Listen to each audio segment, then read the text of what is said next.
your brain can handle a little bit of unusually high stimulation every once in a while. The problem is when you get exposed to pornography at a young age, which happens to everybody now because of the smartphone, when you get exposed at a young age, you are more likely to get hooked on it. The dopamine rush is just, it's too much to resist, especially for an undeveloped brain. And so when you start to develop this dependency on pornography, you're watching it regularly, what happens is you increase your arousal threshold, the level of stimulation that's actually required to experience regular arousal. When people who are exposed young start to become adults and start to have mature sexual relationships, what happens is in-person interaction no longer cuts it because it does not provide the level of stimulation that their brains have been conditioned to experience to get aroused. We believe that you are strong by design, and you were made in God's image to have a strong body, mind, and spirit. You're listening to the #1 strength and health authority podcast in the world. So let's get ready to unlock your potential and transform your life in today's episode. Ladies and gentlemen, welcome to the Strong by Design podcast show. Hosting today, Coach Chris Wilson.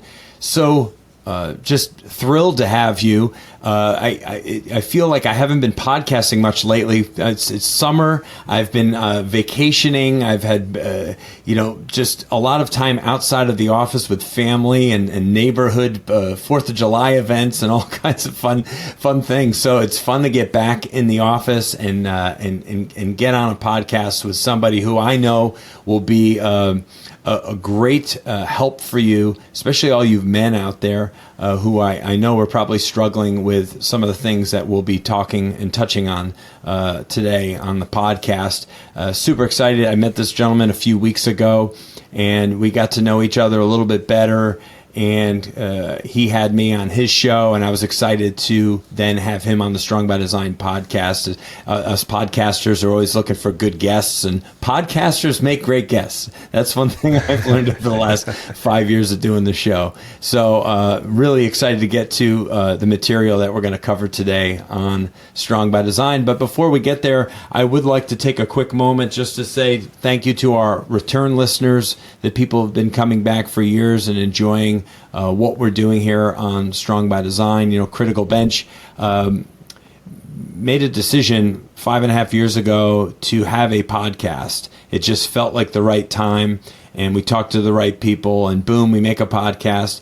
And we, like most people, we didn't know what we were getting into. We didn't know what all the work that was required. But once you get rolling with something and build up some momentum, you realize this is something that is just a huge and powerful force in the world. And I think more people who in business, entrepreneurs and leaders and coaches who have podcasts really feel this extra, I get energized by it, knowing that these conversations are really moving people to make great change in their lives. And that's really why we do the show. It's our show at this point.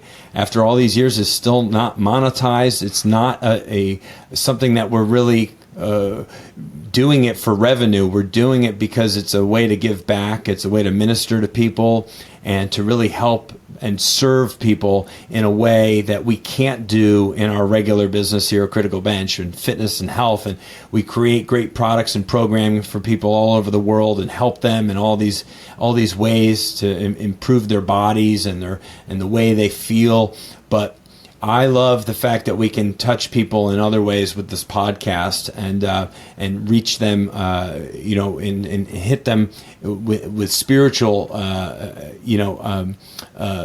information and experts and all the great conversations that we have, and can really help people in other arenas of life rather than just the physical, and it goes beyond that. So it really just feels like such an honor, and I am so grateful for this opportunity to be a host on the Strong by Design podcast. So if you're new to our podcast, well, welcome. Go back and binge listen, as I always say, to all the hundreds of previous episodes here on Strong by Design. We touch on everything. There's pretty much no topic that we aren't willing to discuss, because all things are worth discussion when it comes to body, mind, and spirit. So our fabulous guest today, a gentleman I met just a few weeks back, Sathiya Sam. He is helping men all over the globe, and I mean that. He's helping men in all different countries, all over the world.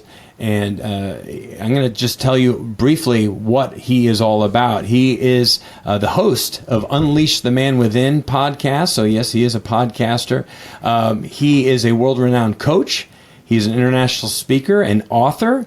And he specializes in helping professional men overcome porn addiction. Might sound familiar, since our number one all-time episode on Strong by Design is actually The Truth About Porn with Frank Rich, a gentleman that Sathiya is very familiar with.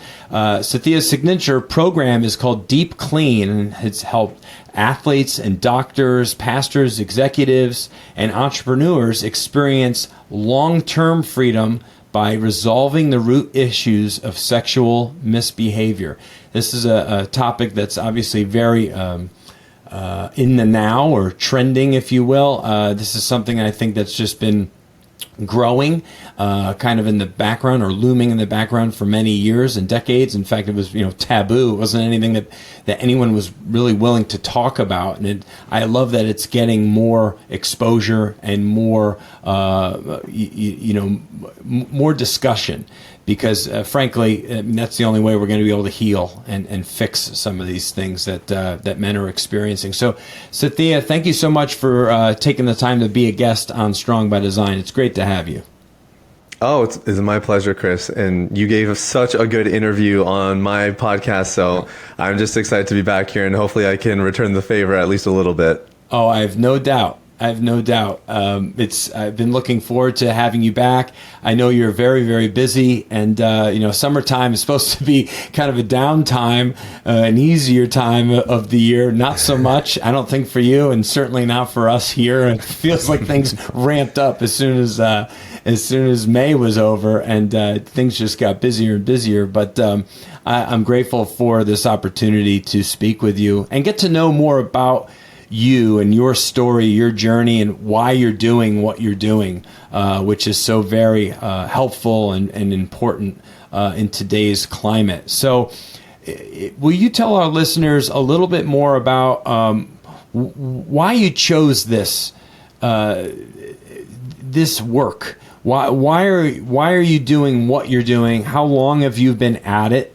And where does this drive come from? Where does this passion to help other men come from? Yeah, well, I'm glad you've had Frank Rich on the podcast before. Frank's a friend and a colleague, and does amazing work. And he and I would both be in the same camp, which is that we did not venture into this space to help people with porn addiction because it was our lifelong dream. We didn't dream about doing this as little boys. For me personally, I had my own experience. I grew up in a pastor's home. My dad was a third generation pastor. So that means his dad and his granddad were both pastors as well. And we went to Christian school, had a relatively stable home. My parents were not the kind of pastors that were a certain kind of person on the stage and different people off. They were consistent. I had nothing to complain about growing up, really. And all that is to say is, if there was anybody in the world who wouldn't get into the snares of porn addiction, it would be me. But I got exposed to porn in the computer lab of my Christian school when I was 11 years old.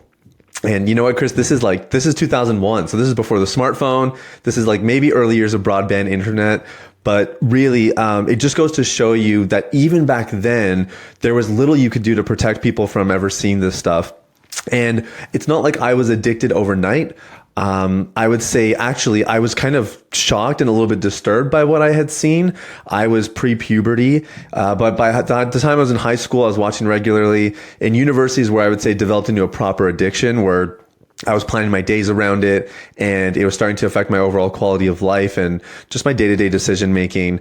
And I reached a point, we can get into it, but I reached a point where I knew I needed to get help. I spent the first 3 years seeking help and getting very little traction, kind of like people in fitness who, you do the latest fad diet, or you do what you see everybody else doing, or everyone's talking about keto, right? Or everybody's talking about HIIT workouts, and you start doing it and you start to realize like this was helpful for a little bit, but for long-term success, it just seems like there's more to the equation. And no one's talking about it. And I eventually found out some of the things that get to more of the roots of the issue. You'll hear that a lot in my messaging and a lot in the interview today. And when I got to the roots, the really core elements that bring out a lasting recovery, that's when my life started to change. So February 2016, I had my last relapse. I always had it in my heart and in my mind that I would get free so I could help other guys get free as well. And I waited a couple years to really make sure my life had stabilized and that this was no longer an issue. And we launched Deep Clean beginning of 2019, and we haven't looked back. You know, we've been able to go international. I launched a book a little while back. We have a podcast. We do a daily podcast. And so we're very active there, and we've been able to help a lot of guys get free. But yeah, it was a long journey to get to this point. Yeah, it does. I mean, and we can only speak, you know, as young boys, adolescents, and, you know, teenagers and young men, that interest, you know, that boys or men have in their sexuality from a young age, where I just remember, geez, long before I was ever exposed to anything in a movie or a film or whatever you want to call it, video format. Of course, it was books. You know, it was a Playboys or Penthouse or whatever. Magazines and all that stuff. Your dad had a stack of at home, and oddly enough, I even remember my dad in the garage on top of the refrigerator. Everybody in the 80s had like a refrigerator garage, at least up where I was from, you know, where you had that stockpiled with extra drinks and stuff. And on top of that, just sitting there, not hidden or anything, was a big old stack of nudie magazines. So if I wanted to, I could look at those. Now, of course, at 6, 7, 8 years old, you don't even, it's not even interesting to you. You don't even, you know, it's like, I don't even know what that is. I don't know, why would you even want to look at that? I'm not even sure what that's all about. But then you get curious at that 10, 11, 12-year-old, you know, as you're starting to go through puberty and stuff. And then if you're exposed to it, it does change. Can you talk a little bit about like just the way when you're developing, it changes the way your brain matures or your brain develops. Can you just talk a little bit more about the how it affects us neurologically? Absolutely. So maybe I'll just take one step back, and it's probably worth mentioning that, you know, as soon as you start talking about sex addiction, pornography, right away it gets categorized as a male subject.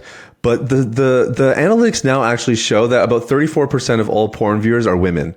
So we're speaking to the women today as well. And it's fascinating because, you know, I've had the privilege of rubbing shoulders with people who are helping women in this area, because I work exclusively with men. And it's interesting because actually a lot of the things that bring about health and healing in these areas are not that different between men and women. So we'll get into all of that, but I do want to answer your question. It's a very important one. Let me draw or paint the picture with some statistics. So in 2001, the rate of erectile dysfunction among men under the age of 40 was about 5%. And that's exactly what you would expect. That's an old man issue. We've all seen the blue pill commercials, and we know that typically you're talking about an older demographic when it comes to any kind of issues of sexual performance. What the research has showed is that porn is a super normal stimulus. So the level of stimulation that it provides your brain is unnaturally high.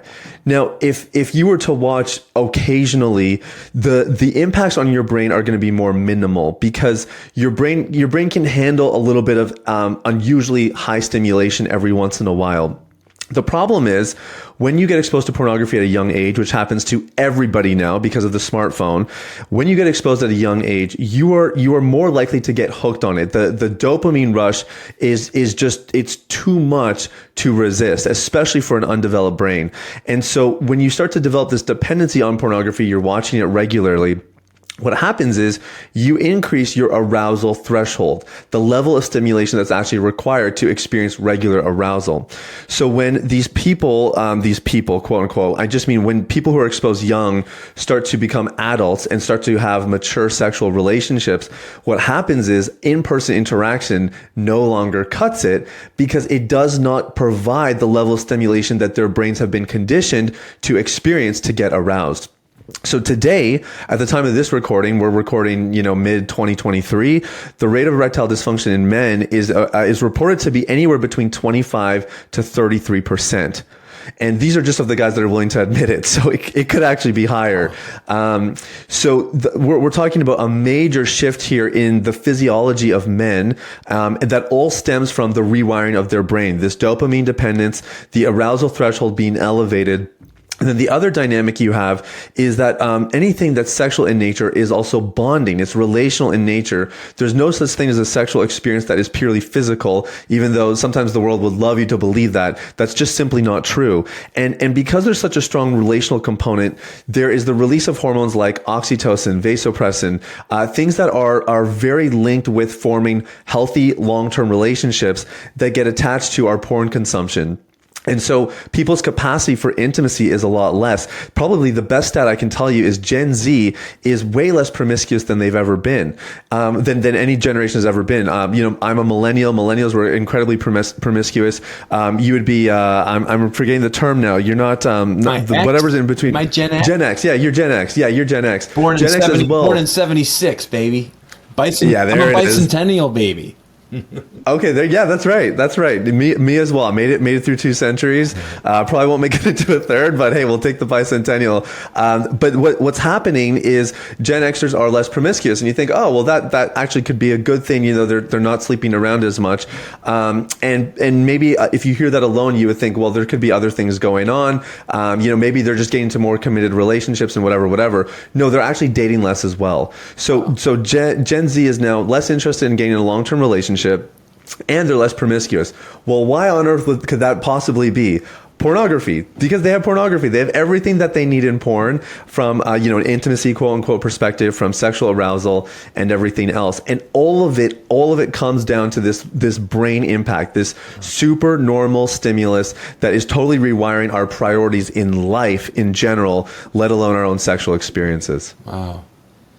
I thank you for putting that so much better than I could. I was having once I got hung up on Playboys and penthouses stacked on top of my refrigerator as a kid. I just my brain was shot. My dad was always very. I think too, it's the parenting style too, right? As parents, I'm a parent of an 11-year-old boy and 8-year-old daughter, and I feel like I want to stand in the way of those types of things for them. Whereas I think it was a little bit more, I don't know. I don't think my dad didn't really watch his language around us as kids. If there was something on with nudity, he didn't really think twice about it. I mean, I remember this from a young age, whereas I would never dream of watching anything on television with my kids around, nor do my wife and I really look at anything like that anyway. But I try not to use bad language in front of my kids whenever possible. So I don't know, it's just kind of just this exposure to things. But what I will say is we didn't have, obviously, this digital world that's around nowadays, everything was just in print really back in the day, or maybe some really awful VHS copy of some tape that was passed from friend to friend, some old awful recorded porn video, that was ridiculous. But it wasn't so it was, as you said, it was more irregular. I think it was more of a every once in a while type of experience, whereas now it can be every hour on the hour. You can see anything that you could possibly conceive of just from your phone, and these kids are getting these devices younger and younger. So this is certainly a growing concern or a growing problem. So I don't think you're out of work anytime soon, Sathiya, with what you're doing. As you've said. This Gen Z that's growing up right now, or they're not looking for a relationship with other people. They're maybe content with just being at home and having an attachment or a relationship to somebody on their phone, which is really scary and disturbing. What else can you say about the long-term implications of this type of lifestyle? Yeah, I think the other element that's really important, and this is especially true for, your audience that's not younger, that's not Gen Z, but maybe a little bit further along in life. There's pretty good statistics that demonstrate pornography really does affect the long-term connection in a committed relationship. So divorce rates increase by about 56% when porn is involved in a relationship. And the divorce rate's already pretty high, I don't think it needs any help in that regard. And typically what happens, if you can imagine, again, whether we're talking about one person who is watching pornography in secret, or we're talking about a couple that's choosing to watch it together to spice up the sex life or whatever. When your brain gets conditioned to experience sexual arousal and therefore sexual intimacy to some extent, apart from your spouse or your partner, you can only imagine how that begins to compound. So there's shorter studies that show, when you introduce pornography into a marriage or a relationship, actually the reported rates of relationship satisfaction are higher. That's absolutely true. If you follow any of the studies that go over a longer period of time, what you find is the relationship satisfaction starts to plummet. Because eventually what happens, just like Gen Z, is they feel like, well, that's so much work to deal with another person, I'll just stick with the pornography. And it starts to erode their capacity for intimacy and everything else. And I think the other element that's really important to mention here is regardless where you fall on the religious spectrum, whether you identify with a religion or you're non-religious at all, let's just use the word from a spiritual perspective, and let's distill this into two overarching concepts. One being a sense of purpose or meaning in life, and the second being the values that you live by or that you believe people should live by. Both of these things erode in people as they become hooked on pornography, because most people don't actually want to watch this. They don't want to be dependent. Nobody likes the idea of being dependent on anything, let alone something as toxic as pornography. But what happens is it starts to erode your sense of purpose, your sense of confidence, your sense of integrity. And can I really uphold any values in my life if I'm trying to get this thing out and I can't? And so for the people that we see, at least, they have been debilitated by pornography in their relationships, their spiritual life, and often there's a lot of physical side effects like we talked about earlier as well. Yeah. Wow, that's really good. I appreciate you saying that. I don't think, I don't know that there's probably any good that would come of participating in it, while at the same time I recognize that it can be something that's very hard to escape. As yes. Paul, I'm going to butcher the scripture, but Paul in the New Testament talks about, why do I do the things I don't want to do, and the things I want to do, I don't do. It's like it's that struggle with that inner self, that part of us that inside really knows the right way to do things. Yep. And the direction to move in. However, that can be very, very difficult and challenging to make those choices and to really stick to those things. And we end up falling back quite often to do the things that we really don't want to do. And as you said, you had you fell off the bandwagon, so to speak, at some point 7 or 8 years ago it was, right? And you already committed to this new life. And yet, sure enough, what happened? You fell back on an old habit or a struggle that what you hadn't quite beaten, if you will. And will you talk about that? Because, we can be so hard on ourselves when we're trying to do good and we're trying to make a change in our life and live a life strong by design and get on the right track, right? And we're building momentum and we're moving and we hit a roadblock or we hit a bump and we fall off, and that can be catastrophic for some people where they can't get back on and they just continue to go the wrong route. Can you talk a little bit about that?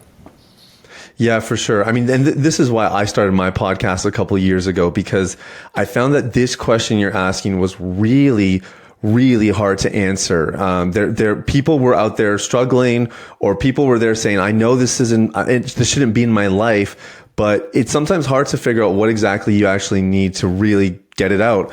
And similar to any fitness journey, if you're trying to lose weight, you're trying to gain muscle, you're trying to improve your mobility, usually there's a reversal of old habits that led you to the condition that you don't want to be in, that you have to kind of undo. And those do not happen overnight, unfortunately, especially when you're an adult. It takes time to really instill those new habits. So there's two things in particular. Maybe I'll add in a third, if I can get through the two in a decent pace. But there's two things in particular that people really should be thinking about if they have any kind of sexual misbehavior that they want out of their life. The first question is, what is this thing offering you? That's one of the most powerful questions you can ask in recovery. What is it offering me? And the more clarity you get on that question, the better chance you have of finding an appropriate solution. The problem is, you and I both know this, if somebody comes to you and they say, Chris, I'm overweight, I want to lose weight, I want to be healthy. Well, you have to figure out, how did this person get to this position in the first place? What was it with their eating or their lack of exercise or whatever it might be that caused them to reach that place? Until you can figure out what food is offering them, because if they're going to food for comfort, if they're going to food as a source of, whatever it might be, safety or strength, or it's something that de-stresses, until that element gets resolved, until they can find healthier ways to handle stress, that bad relationship is going to be there with food. And it doesn't matter if they have killer programming.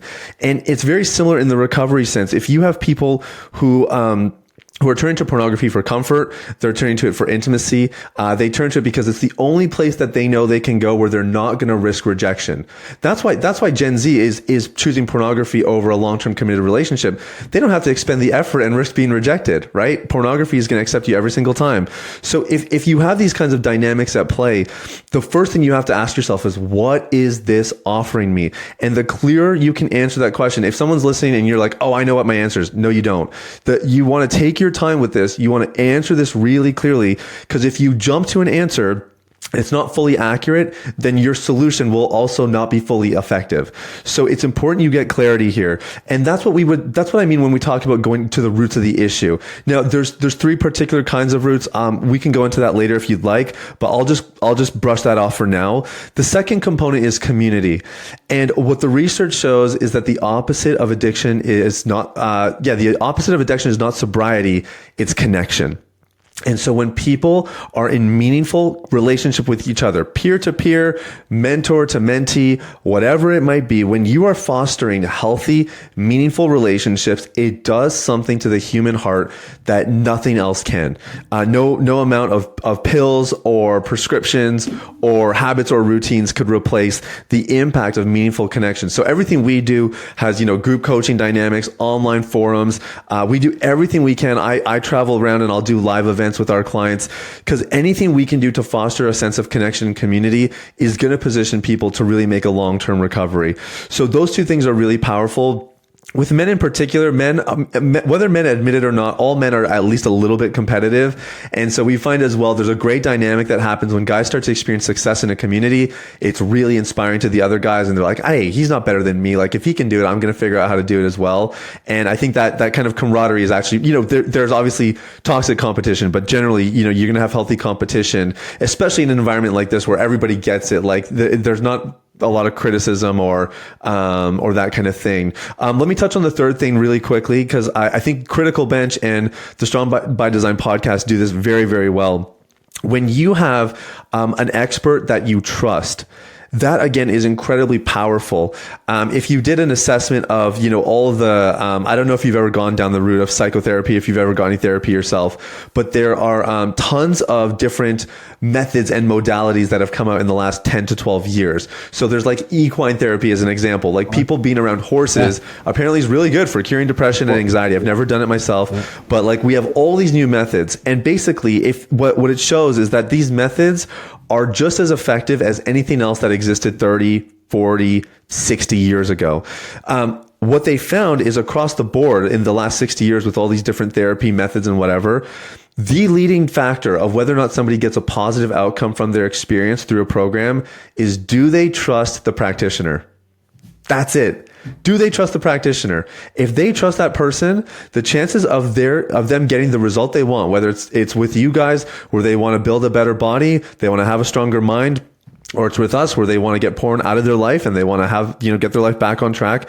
if there is trust fostered there, that's the best indicator that they're going to have success. And so for us, when people come to us and they want our help, we actually want to see, do they actually trust us? Like, have they been listening to our stuff or following us for a bit? Is there enough relationship? Because if we don't have that to pull on, we're actually not going to be able to get them as far as we want them to, and we'll be doing them an injustice.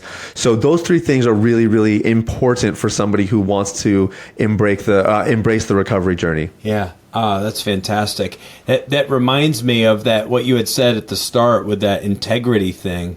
Integrity happens to be one of our 7 core values here at Critical Bench. We have 7 things, 7 guiding principles. And at this point, any past listeners of our show no doubt have heard episodes where we go into great detail about some of these core values. But integrity is it's a character element, right? It's a character trait. It's honest living, like living with yourself honestly, and the person that you project you are to others is who you actually are.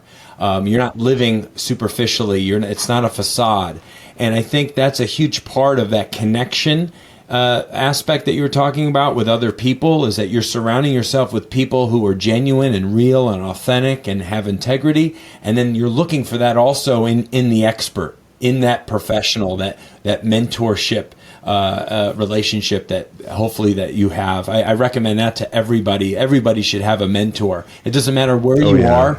Look at the most successful people, billionaires even have mentors, because that's the iron sharpens iron thing. Iron sharpens iron as one man sharpens another. Proverbs 27:17.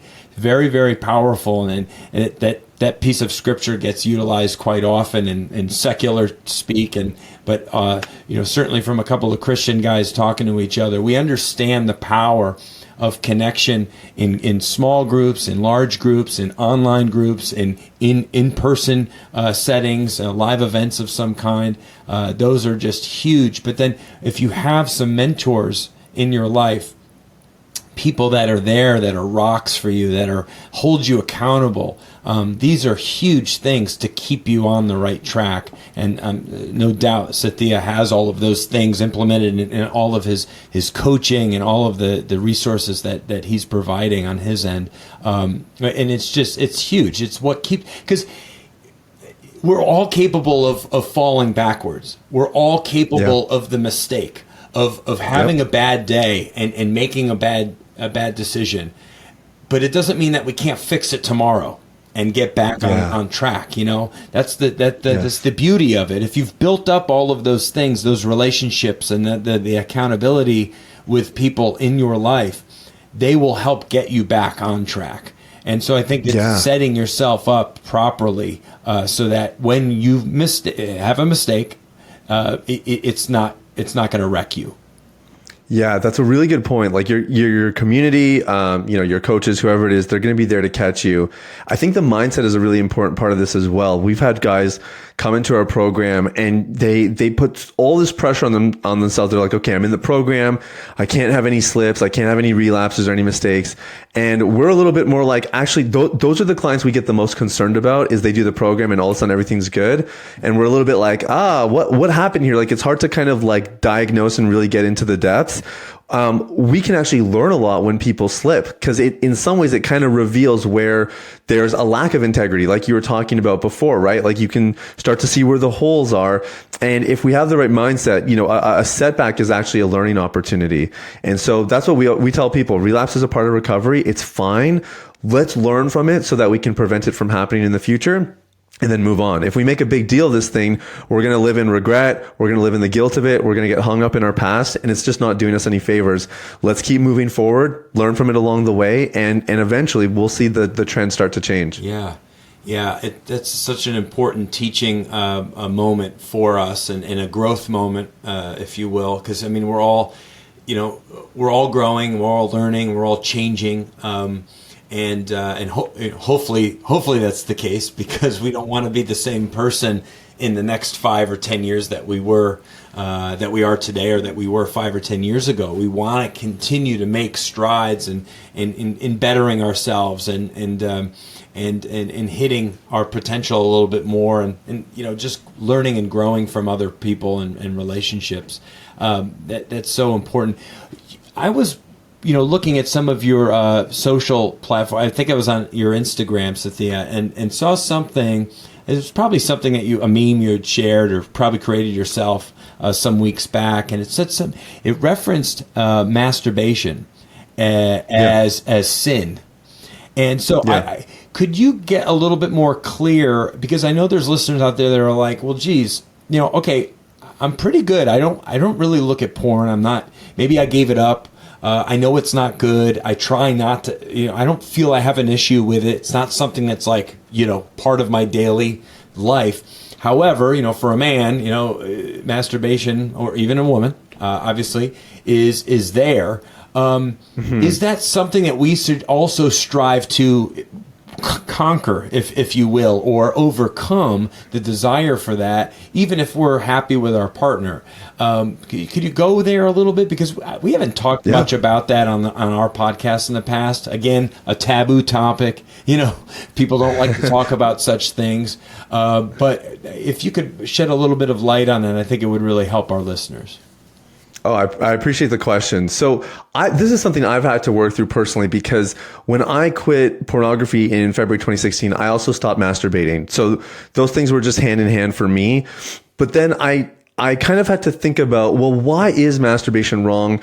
There's people out there, there's well-respected, researchers and authorities who would say masturbation is actually incredibly healthy. It's a good way to get in touch with your body. And there's all these nice physical effects that, are quite positive and whatever.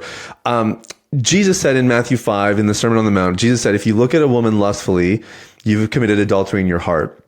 So that's the foundation of how we gauge whether any behavior is appropriate or not in the realm of sexuality. Does it come from a place of lust? So the question then becomes, can you masturbate without lusting? And I don't know anybody who can do it successfully. Most people that, at least in our clientele, and granted, our demographic is a very niche down group, but certainly in our demographic of people that have been watching porn a lot, masturbation is incredibly intertwined with fantasy. And fantasy always provides a solution. Like if you've ever gotten into an argument with someone and you came out of that argument feeling so bad, and you start to imagine yourself saying all the right things and, I would have said this differently and whatever. Your imagination is creating a solution to what you perceive to be a problem, which is that you didn't present yourself well, you didn't say what you meant to say, or you somehow got squashed in the conversation. So that dynamic exists across the board. Sexual fantasies usually represent unmet needs. They represent things that we are lacking or longing for. A lot of my fantasy that I've had to work through revolves around this thing of control. So when I catch myself fantasizing, I know that there's probably an area of my life that feels out of control, or I feel a lack of control, and that's why my brain is heading in that direction. Now, not to digress too much here, but the point is, for starters, I don't know anybody who's really masturbating regularly without some degree of fantasy. The second thing is, if you think about what the Bible really does say about healthy sexual intimacy, right? It is between two people. It's between a man and a woman. And so when you experience, when you have a sexual experience alone, solo, I personally believe that is a violation of God's design for healthy sexual intimacy. And then, the married people will say, well, what if I'm fantasizing about my wife? You're still fantasizing. Like objectifying your wife is still objectification. We're designed to have it in person, like with the other person. And, then it's like, well, what if I'm in the military and I'm away for months at a time? Yeah, that kind of comes with the decision to be in the military. It's not easy. I'm not trying to present this as like, hey, this is so easy and you should just do it and have some self-control. This is a real challenge for people, and I totally get it. But when I've kind of dove into the scriptures and I really think about what does it look like for a man to be in healthy sexual integrity, healthy sexual relationships, for me, there's just no way that masturbation could be part of that equation. So I don't see any place for it. I can tell you my life is a lot better without it. My mind is clear. I relate better with my wife because of it. And I cherish those experiences that I have with my wife a lot more because masturbation isn't in my life. So that's where I stand on the subject. No, I'm glad that you're able to take a biblical look at it, because, obviously it's strong by design. We love the truth that's revealed in the Bible. And if you're looking for truth, there's no better place to look. And so, especially coming from the mouth of Jesus. So it's very powerful, and I appreciate you making that a little bit. It's a good point, and I think it's a perspective that a lot of people aren't maybe haven't arrived at on their own. They kind of need somebody like you to guide them as an expert in the field. So that's very powerful and helpful for me, because I've been that guy where, hey, I don't look at porn, but yet masturbation's still part of my life, right? So it's like, I always saw those as two separate entities. And while they are, I could also see, obviously, there's a very close connection between the two. And yeah, you have a tendency to fantasize if it's just a solo activity. Experience. Yeah. So yeah. Well, and the other side of it is that, when you are, especially if this is regular, like think about what this does for the programming of your brain. You basically program yourself to think, when I have needs, I will just go get them met on my own. Right. And so it becomes, people who masturbate regularly become very focused on their needs. Even when you hear these authorities and these researchers talk about it, it's all about the individual getting their needs met, my, me. And we know that for healthy sexual intimacy, the best way to have a good sex life is to come in with a servant heart. That's the best way. The whole design of sexual intimacy by God, that you learn to serve the other, and in serving the other, you get your needs met. So masturbation for me is totally anti that. It programs you to prioritize your needs above all others, because you have your sexual needs and you have to get your fill. And that kind of programming over longer periods of time, I think is going to have bad consequences. Yeah. Oh, that's great. That's very helpful, and I'll probably go back and listen to that section again and take some more notes. Well, because we're all all of our listeners, myself included, we're striving for this version of ourselves that we've fantasized or created in our head, the people that we want to become at some point. Mm-hmm. Yet, there's a lot of work required to get there. And so I think there's a lot of things that we do in our daily lives, weekly, monthly lives, that we would love to omit or remove or extract from our daily activities. But it requires a lot of thought and a lot of processing and a lot of, probably hiccups in trying to get there, as it would be like trying to eat cleaner, getting into a new habits with your nutrition. Very hard to stop eating the foods that are high caloric intake or processed crap, and to eat a cleaner, as I sit here and drink my Prime Energy drink. But of course, I'm functioning on fumes at this point after 2 days of product filming here. I needed to be alert for Sathiya and not be running on fumes. So thus the energy drink. But it's working, man. Yeah. So at this point, you've been at this for a number of years. What are, there has to be some success stories. There has to be some moments where you've really sat back and said, wow, like that's awesome. Like I really didn't, like this person was really struggling. This guy was really in a bad place or whatever. And then just 180-degree change, and just, anything come to mind? I love transformations. If you could share one, that would be wonderful. Oh yeah, and I'm not exaggerating. I mean, I am overwhelmed now on a weekly basis. We have a Slack channel with our team where they report client wins, and some of the stuff that God is doing in these guys' lives is just unreal. So tons. Let me share one that I think your audience would appreciate. We worked with a guy named Patrick Young about a year and a half ago. Patrick Young was yeah. Oh yeah, you're Florida based. Yeah. Yeah, of course. Yeah. So we worked with Pat Young. He had just basically finished his basketball career in Europe, and he was transitioning back into life in, I think it was Jacksonville, and had met this amazing girl who basically said, hey, if you want to marry me, I consider porn to be cheating and it can't be part of your life. So his ears like kind of perked up, and he was like, okay, I need to go, figure some stuff out, because, when you're living that kind of professional athlete life, you have a lot of opportunities. We'll just put it that way. And he was definitely doing some detoxing in his life at this stage. So when he came to us, we basically have three pillars that most roots fall into. It's self-awareness, healing of the heart, and your identity, your sense of self. And so the big thing with Patrick was, and most athletes are wired this way, at least the athletes we've worked with, is they have completely neglected part of their inner life. So they can tell you when they're angry, they can tell you when they're really passionate about something. And then they can tell you all the beliefs and all the mantras and all the good stuff that they think. But if it ever came to feeling disconnection, feeling sadness, feeling any of that kind of stuff, those things are often very hard for them to access. And so our work with Patrick Young was really focused on that. It was really helping him cultivate language around his inner life, giving him regular practices that he could kind of build that awareness. Well, we do have a proverb around each of our pillars. And the proverb for self-awareness is, if you are not aware, it cannot be repaired. That's not like a biblical proverb. That's a Sathiya proverb. But if you are not aware, it cannot be repaired. And so this is sort of the gateway, is you have to be able to understand that inner life a lot better.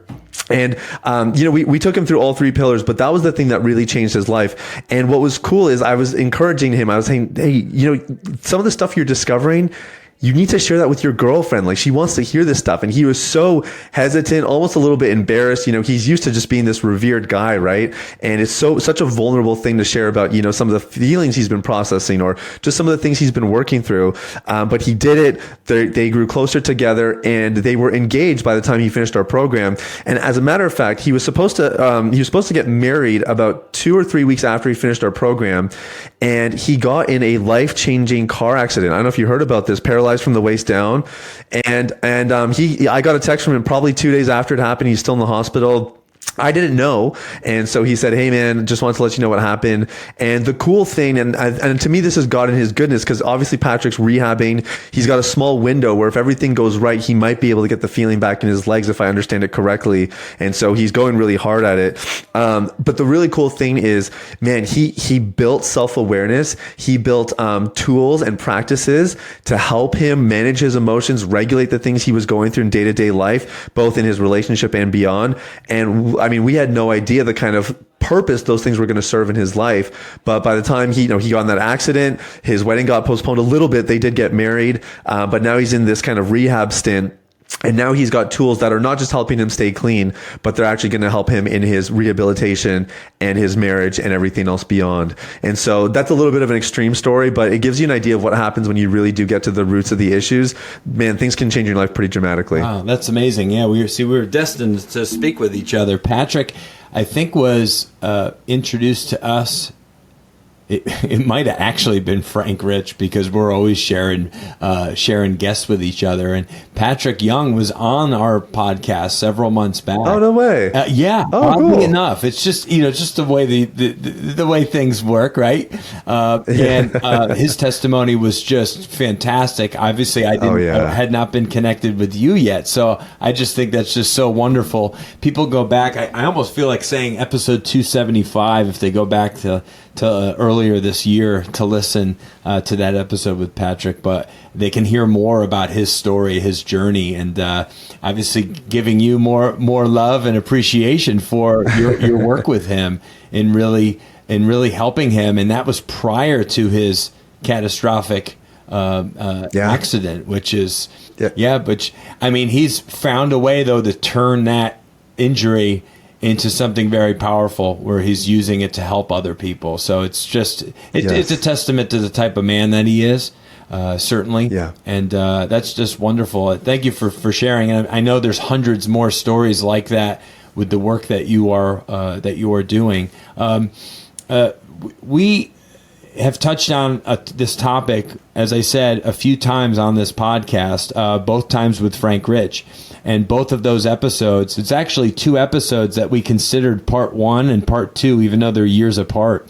And those are in our top performing podcast episodes ever on the Strong by Design podcast. So it just shows you the need for these conversations. I have no doubt that this particular conversation won't climb quickly as well, because people want to learn more. They want to know more about something that, is I think, again, we realize that this is not something that's good for us. However, we kind of turn off those feelings and that intuition and that inner voice, and we just allow ourselves, because we're not hurting anybody, right? That's what a lot of people will say. Well, I'm not hurting anybody by looking at this stuff. What would you say to that as we kind of close out the conversation? When people say, I just look at porn casually, I'm not hurting anybody doing it. It's just something that that I do when I'm by myself. Yeah, so there's a guy named Benji Nola. I don't know if you've ever heard of him. He's the founder of an organization called Exodus Cry. And they got really interested in sex trafficking and basically trying to obviously disband sex trafficking around the world. And so they put out a big documentary, and then they realized we need to do another project on this. And they spent the next 5 years going to the red light districts around the world, brothels, like all these places, and studying who are the people that are coming to these brothels, why are they coming here, who are the people running it, and everything else. And anyways, I'll spare a lot of the details around it. It was fascinating research. But their conclusion after 5 years was that there is one thing that drives sex trafficking more than anything else. Their clientele and the people running these brothels were different stages of life, different countries, different ages, different, socioeconomic statuses, tons of variety among these people. But there was one thing that was very, very crystal clear that drove sex trafficking more than anything else. And it was exposure to pornography as a child. It was such a predictor. It was like if somebody was at these brothels, it was almost a guarantee that they got exposed to porn at a young age. Furthermore, pornography is actually used as marketing material for sex trafficking.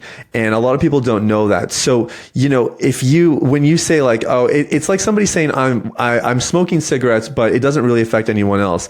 And it's like, yeah, but if you didn't smoke and nobody actually smoked, then the cigarette industry would basically self-destruct. Right. And all the seedy agendas that come with it. And it's the same thing for pornography. You can tell yourself it's only affecting you, but you're a consumer. And the operative language is if the product is free, which, most pornography is free. If the product is free, then you are the product. So you are living a lie if you're telling yourself it's only affecting you. You're actually the product. They're benefiting tremendously from you. But not only that, you're actually fueling a lot of the agendas around sex trafficking and some of those other things that are happening behind closed doors. So it's a total lie, and it's unfortunate how many people stay kind of stuck in their dysfunction because of it, because it's simply not true. Wow, that's great perspective. Thank you for that. That's helpful. And yeah, I've after just listening to people like yourself and Frank Rich and others like you guys out there in the world, it makes you think about these things in a much different way, like quickly, like a flip, like a switch that's been flipped. It's like, wow, yeah,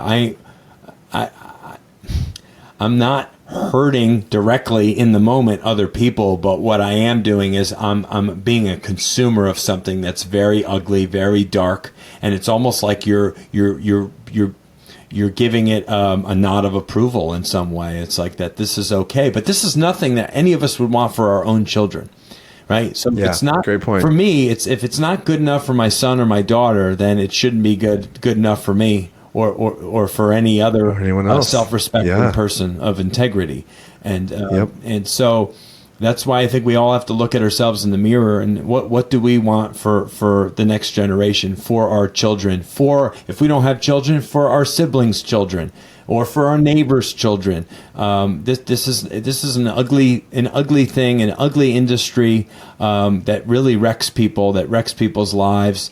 And we need to, I think, be more willing to have these conversations and explore these feelings a little bit more and seek professional help when necessary, and have those people accountable to hold us accountable in our lives that are recovered from it. That's where I feel like men like yourself and like Frank, who have had their own bouts and their own struggles, that's where the real helpers, I think, come from. The people that have walked the path and fallen and realize how difficult, how challenging it is, and the methods to overcome it, and not let it have its grip on you so very hard, strong. So just keep doing what you're doing. It's so appreciative again of all of your words and just your willingness to share your story. I mean, I think people scratch their heads like, I could never admit to some of these things or talk about such issues with the world, for hundreds, if not thousands of people to listen. But if not us, then who, right? I mean, so we got to step up and be the voice for these things, to have healing and to help people to get better. So this is wonderful. Where are some of the places, Sathiya, that our listeners can go to learn more about you and what your team are doing, and places to follow you, social media? Yeah, I think there's just two places I'd direct your audience. If you like podcast, Unleash the Man Within is the name of our show.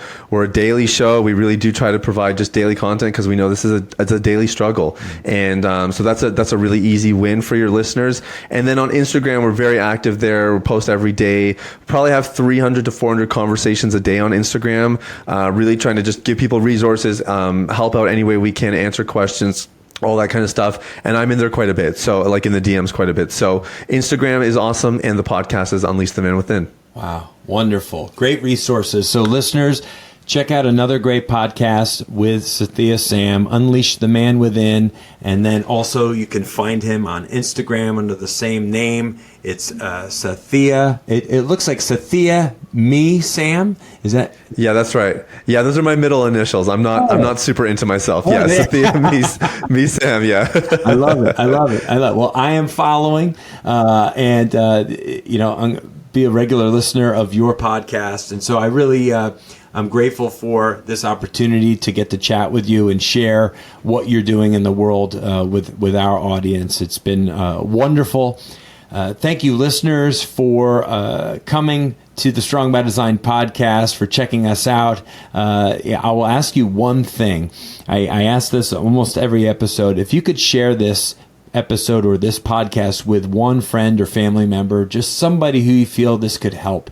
Maybe there's somebody in your family, in your workplace, an old friend, somebody that you feel should hear these words and what Sathiya had to say today, and it could help them maybe think about things or move the needle in their life a little bit. That would be great, because that's what helps the show grow and really does what we want it to do, is just reach people and help them in some way. So thank you so much for joining us. We'll be back next week, as always, on Wednesday when a new episode drops. We'll talk to you then, and God bless. Thank you so much for listening to the Strong by Design podcast. If you found value in today's episode, please subscribe so that more people can find out about our show. Plus, you don't want to miss any future episodes with the amazing guests and topics we have lined up for you.